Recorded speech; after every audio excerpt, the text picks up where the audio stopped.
Bismillahirrahmanirrahim. Assalamualaikum warahmatullahi wabarakatuh. Waalaikumsalam warahmatullahi wabarakatuh. Selamat siang pemirsa Ratas TV dimanapun Anda berada.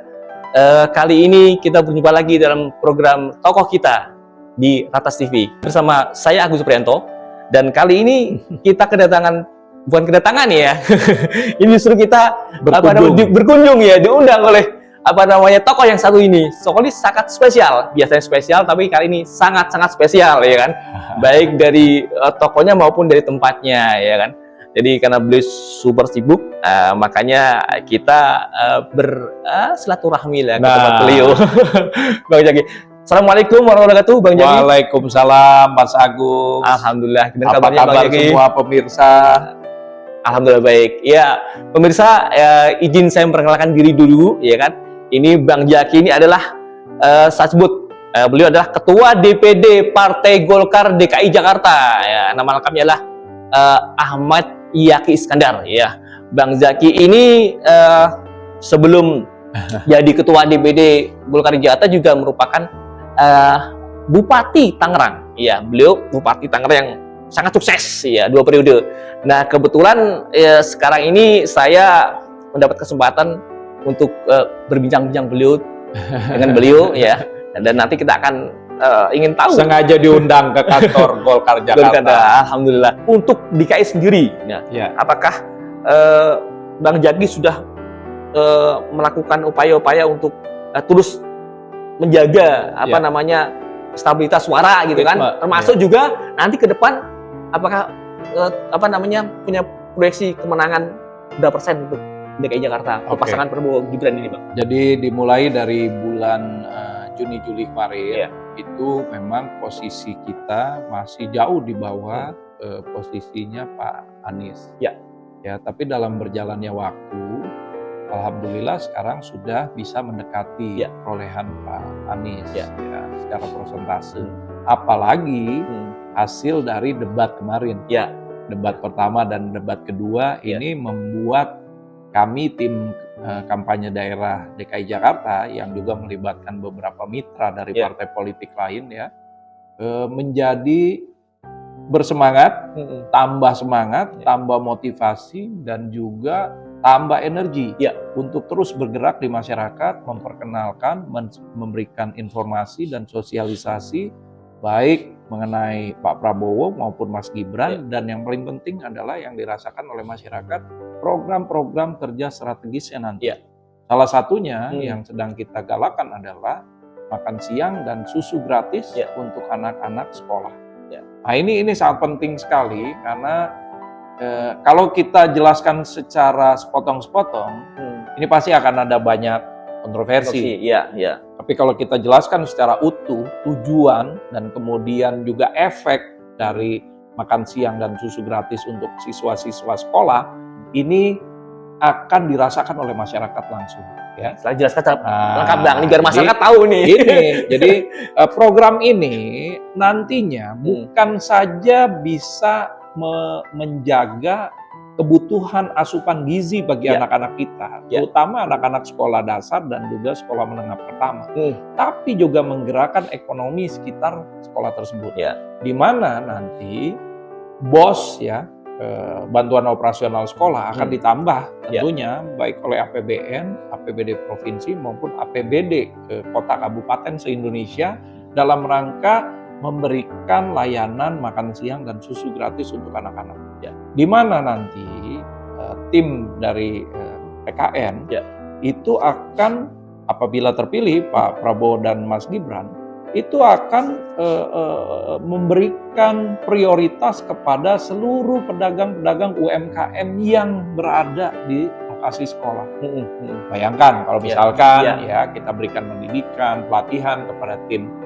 Jajanan-jajanan sekolah tuh cireng lah segala macam, telur gulung ya. Nah, yang kita bekali mereka dengan pendidikan mengenai nutrisi dan lain sebagainya, makan siangnya bisa disiapkan oleh para pedagang ini. Bekerja sama dengan UMKM yang ada di sekitar. Entah itu ada warung nasi, entah itu ada catering lokal, yang kemudian kita persiapkan makanan-makanan siang oleh anak-anak dari, oleh, dan untuk mereka. Jadi program Prabowo Gibran ini untuk masyarakat juga, Bang, ya? Bayangkan Untuk UMKM aja. juga menggerakkan roda ekonomi. Menggerakkan roda ekonomi di sekitar sekolah tersebut. Iya. Ya, dengan bantuan, bolehlah orang berkata, wah akan memakan banyak sekali APBN dan membebani negara kita. Ya. Sebagai stimulan APBN, APBD provinsi maupun APBD kota kabupaten, ketika di kita sebar bukan saja di desa tapi juga di sekolah-sekolah, itu akan memberikan dampak pertumbuhan ekonomi yang sangat luar biasa sekali bagi masyarakat. Ini yang belum secara utuh disampaikan kepada masyarakat. Ya. Kalau kita cuma bilang, ini begini, itu begitu, nggak bakal jadi nih program. Ya, tidak punya optimisme berarti kita. Kita harus punya optimisme bahwa program ini harus berjalan dan akan berdampak sangat luar biasa kepada perekonomian masyarakat, terutama yang berada di sekitar sekolah tersebut. Ya, bayangkan berapa kebutuhan telur nanti, berapa kebutuhan beras untuk suplai makan siangnya, sayur mayur. Pedagang-pedagang lokal itu nggak perlu jauh kemana-mana, cukup memberikan suplai kepada entah UMKM, catering, ataupun masakan rumahan dan warung nasi, dan juga pedagang-pedagang di sekolah-sekolah tersebut. Dan ini kan, anak-anak sekolah kan nggak mungkin makanannya sama terus selama 1 minggu, pasti kan ganti-ganti menunya. Ganti-ganti menunya. Nah, pedagang-pedagang yang sekitar sekolahan ini bisa dimanfaatkan kok. Asal mereka mau mengikuti edukasi kita nantinya ya. Dan itu bisa kita capai kalau kita lakukan bersama-sama dan kita disiplin dengan tata cara untuk memenuhi kebutuhan tersebut. Nah, ini insya Allah akan berjalan. Itu baru satu program belum program yang lain. Tapi paling tidak satu program ini kita sosialisasikan dulu kepada masyarakat. Bayangkan anak-anak kita akan terjaga gizinya, akan terjaga kesehatannya. Mereka bisa mendapatkan makan siang 4 sehat dan 5 sempurna dengan susu. Ini juga susu jangan dianggap jangan dianggap remeh di sebelah mata. Susunya beli aja dari perusahaan besar. Enggak, no. Kita bahkan berharap ada peternak-peternak sapi maupun kambing yang bisa memproduksi susu yang kemudian disuplai ke sekolah-sekolah tersebut secara basisnya harian. Oke lah, untuk sederhananya sekarang ya sudah, kita sebelum ada itu kita pakai susu paketan dulu nih, susu minuman yang diproduksi oleh industri. Tapi setelah itu kita juga berharap para peternak lokal ini bisa mengembangkan, dan mereka udah tahu pasarnya udah ada, sekolah-sekolah. Bayangkan kalau anak-anak kita mendapatkan jatah susu setiap hari, tidak ada lagi anak-anak yang mengalami gizi buruk di Indonesia. Kedepannya tidak ada lagi anak-anak juga ataupun potensi-potensi bayi stunting lagi. Karena stunting itu sudah kita tangani dari manakala anak-anak kita mengalami pertumbuhan SD, SMP, dan SMA. Ketika nanti mereka siap menjadi seorang ibu ataupun mempersiapkan keluarga, kondisi fisik dan nutrisi mereka sudah siap, termasuk gizinya. Luar biasa. Ini pemirsa luar biasa. Jadi pemirsa Rasa TV di mana berada, mobil khusus di DKI Jakarta tadi dipaparkan. Jadi mungkin jangan kita berburu sangka dulu kan dengan program susu. Ini berapa triliun nih kan, padahal sebenarnya program ini bagus, bisa menggerakkan roda ekonomi masyarakat kan begitu. Persis. Betul Bang ya? Persis. Jadi masyarakat nanti juga mungkin kalau ada yang kurang paham Bang misalkan, itu mungkin bisa nanti bisa menanyakan ke ini KD Bang ya, masyarakat bisa yang ke belum TKD ke sini, kita diskusi. Saya juga akan melakukan banyak diskusi kepada seluruh elemen masyarakat, terutama rekan-rekan dan teman-teman mahasiswa. Jadi ini bukan cuma sekedar program bagi makan siang dan susu gratis. Kita berbicara mengenai secara holistik pertumbuhan ekonomi di lokasi daerah masing-masing. Itu dia. Bang, ini program bagus ini apakah dalam rangka untuk mencapai target generasi emas Indonesia Emas 2045? Justru tujuannya akan mempersiapkan generasi emas 2045 nanti. Anak-anak yang sekarang berumur 10 tahun, ketika 2045 berarti kita tambah kurang lebih sekitar 20 tahun, 22 tahun atau 21 tahun. Let's say kita katakan 20 tahun deh. Berarti yang sekarang sekolah SD itu nanti di 2045 mereka sudah mencapai umur 25 sampai 35 tahun. Kuliah udah selesai ya. Wah, itu udah lagi Produktifnya. produktifnya. Ya. Ya, itu baru satu ini nih program nih. Belum kalau kita bicara program lain, IKN Ya. yang di Kalimantan, Ya. ataupun program persiapan vokasi untuk anak-anak SMA, SMK kita yang kemarin Mas Gibran paparkan. Ya. Itu detailnya sudah ada semua. Dan kita bisa diskusi mengenai itu, melihat bagaimana persiapan Indonesia menuju Indonesia emas dan juga menjadi kompetitor di dunia. Nah, ini kita kan selalu merasa mohon maaf ya, merasa inferior dibanding orang-orang Jepang, orang Singapura, orang Korea, orang mana-mana gitu. Padahal kita punya potensi besar. Padahal kita punya potensi besar. Jalan inilah yang harus kita ambil. Ya. Saya hanya menegaskan bahwa jalan ini tidak ada yang instan. Ya. Dan harus disiplin dengan program-program jangka panjang gitu. Ya. Jadi konsistensi, disiplin, dan keberlanjutan dari program itu yang kita butuhkan sekarang. Luar biasa. Jadi pemirsa Ratas TV, ternyata programnya Prabowo Gibran ini bukannya program pendek, tapi futuristik. Ya. Memikirkan masa depan ya, Bang Jaki ya. Jadi ya nanti silakan masyarakat yang belum paham atau belum mengerti, semua elemen masyarakat silakan bisa menghubungi TKD Jakarta Bang, ya, sini, bisa di sini kan? Karena kebetulan kantornya juga di sini. Ya, sangat terbuka ya Bang ya. Sangat terbuka buat masyarakat untuk luar biasa. Bang Jaki, izin ini yang kemarin soal debat, apakah memang ada pengaruh besar untuk hasil debat kemarin yang sama Mas Gibran, ya kan? Apakah Mas Gibran punya magnet luar biasa di DKI Bang?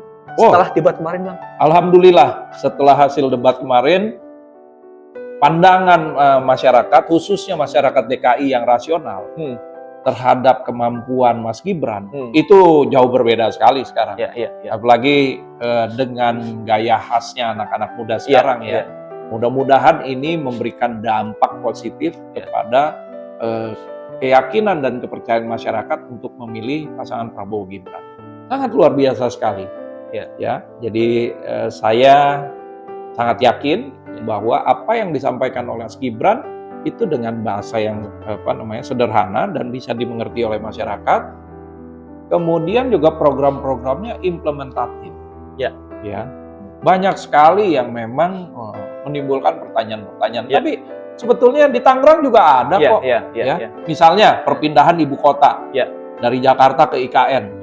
Kabupaten Tangerang pernah laku itu. Pusat pemerintahan yang tadinya kabupaten berada di kota Tangerang, kita pindahin ke Tiga Raksa. Dulu banyak pertanyaan, apa mungkin bisa? Tapi sekarang seperti apa nanti? Seperti apa nanti? Orang sangat khawatir dengan masa depan yang belum kita jalani padahal. Tapi kalau kita punya perencanaan yang matang, kita punya langkah-langkah yang pasti, walaupun secara bertahap dan memakan waktu, insya Allah bisa berkembang. Bayangkan sekarang Tiga Raksa, harga tanah udah berapa? Fasilitas dan lain sebagainya juga sebentar lagi akan ada jalan tol yang melintas ke sana. Ini nggak terbayangkan waktu itu Bang ya? Wah, waktu itu mungkin kalau udah ada media telekomunikasi digital, orang udah ribut duluan tuh dari tempat yang sudah terfasilitasi gitu ya, pindah ke tempat yang sama sekali baru. Tapi di sana kan ada motif, ada semangat untuk melakukan pemerataan pembangunan. Dari daerah yang sudah terbangun dan menjadi epicentrum pembangunan dan juga epicentrum kehidupan yang lain, sosial, ekonomi dan lain sebagainya, ke daerah yang benar-benar baru. Dan ini contoh kecil aja, memang nggak bisa dibandingkan apple to apple, tapi paling tidak ada semangat yang harus kita bangun dari sejarah perpindahan ibu kota Kabupaten Tangerang dari Tangerang ke Tiga Raksa. Luar biasa. Bang Jaki, mungkin ini sebagai segmen terakhir, ada mungkin harapan Abang untuk masyarakat, baik terkait dengan Pilpres, ya kan, dengan jagoan koalisi Indonesia Maju nih, gitu kan? Kemudian nanti untuk Golkar seperti apa, masyarakat, baik masyarakat maupun untuk para kader, para simpatisan, ya kan? Golkar. Silakan Baik. Bang. Terima kasih kepada seluruh masyarakat DKI Jakarta.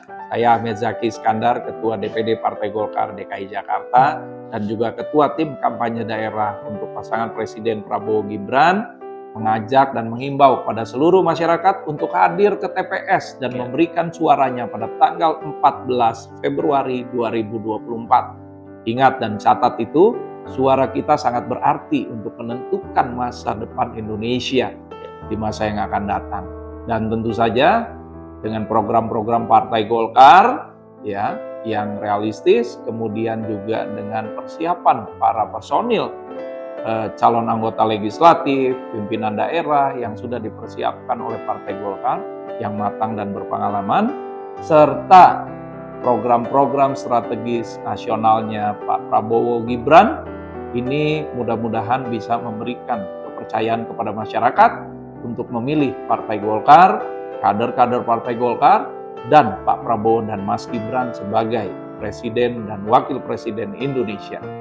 Ingat, tanggal 14 Februari 2024. Golkar menang, rakyat sejahtera. Prabowo Gibran, insya Allah Indonesia maju.